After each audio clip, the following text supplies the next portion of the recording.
Your Excellency, President Barack Obama of the United States of America, Your Majesties, Royal Highnesses, distinguished heads of state and government, honorable ministers, excellencies, ladies and gentlemen. What a remarkable bunch of days we have just had. Only at the United Nations can Pope Francis and Shakira appear on the same stage within minutes of each other. I didn't know whether I should pray or dance. We also hosted the Hollywood superstar Michael Douglas and jazz icon Herbie Hancock. Those two could make a blockbuster movie with a brilliant soundtrack, but they were here to make peace. David Beckham, the football great, and Bono, the rock star, were here as well to shine their unique spotlight on the United Nations. During the Pope's historic visit, he wrote a profound blessing in our guest book, expressing his hope that our service would be marked by humanity, solidarity, and justice. Only at the United Nations can so many world leaders from so many different traditions, with so many different views, break bread together like this today. Thank you for your participation.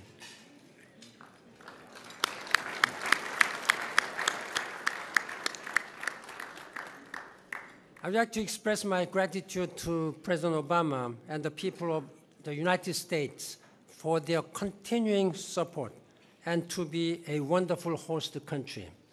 And I would like to thank all of you, distinguished heads of state and government, for being part of one of the largest gatherings of world leaders in history.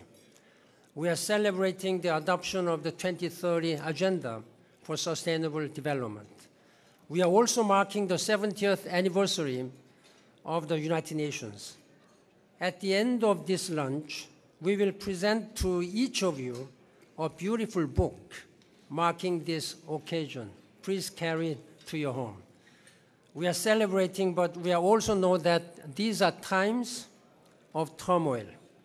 And we know that agreement on the new agenda and 17 goals is only the first step. Now the real work begins.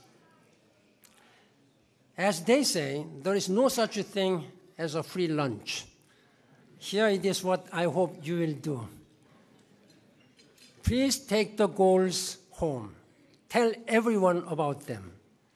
Put your political influence behind them through legislation and other domestic efforts. Back it up with money.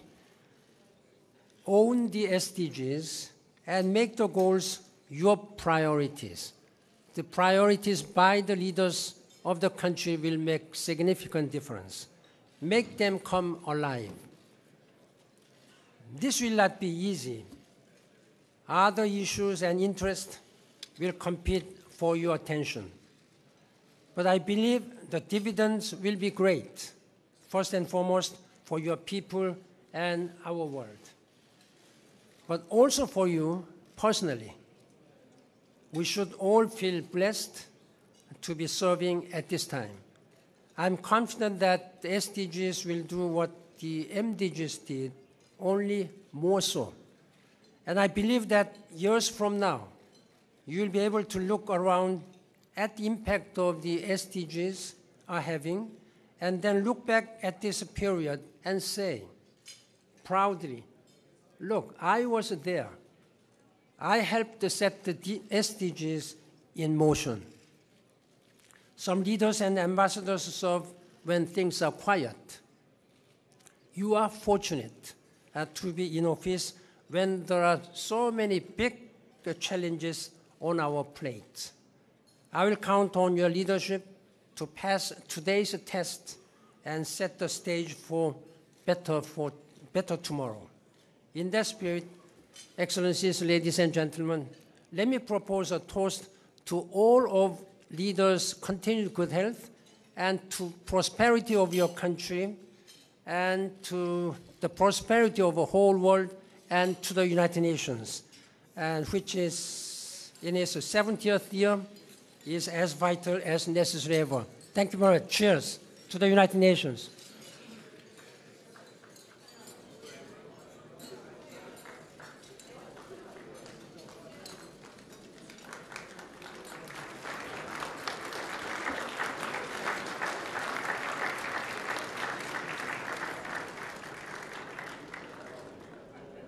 Good afternoon.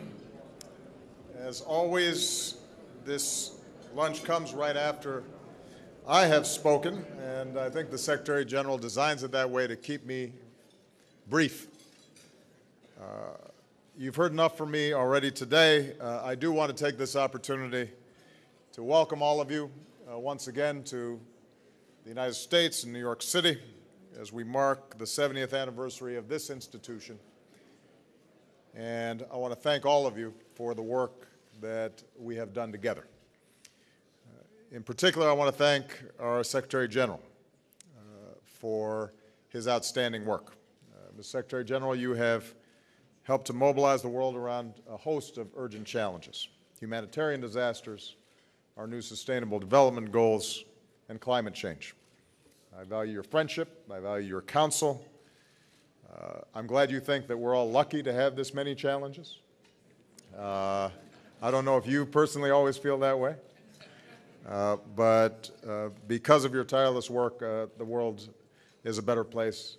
We very much appreciate you.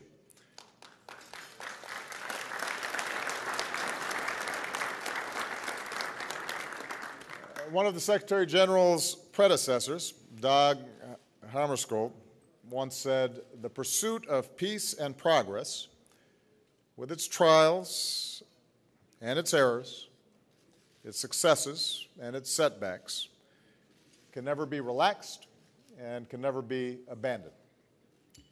Over the past 7 decades, we've witnessed this institution's enormous power to resolve conflicts and protect the world's vulnerable people, to strengthen international cooperation, including between former adversaries. But we are facing extraordinary challenges today, ones that test our capacity to work together. Humanitarian crises, challenges to the international order, threats to human rights. And so our ability to come together as the United Nations is being tested once again.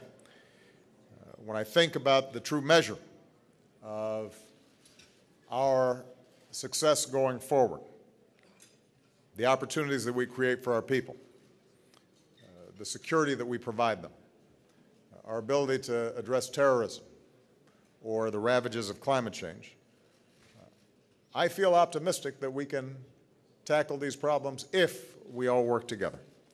And this institution will be critical in order for us to achieve those goals. There's no problem that man has caused that man cannot solve. If we are bold enough, deploy our imagination, have the political will, and recognize our common humanity. That's what the United Nations is about. That's what our Secretary General has been about. And I want to propose a toast to all of our nations, to the United Nations, to the people that we represent and to whom we have responsibilities towards. Amid the inevitable trials and setbacks, may we never relax in our pursuit of progress, and may we never abandon the pursuit of peace. Cheers.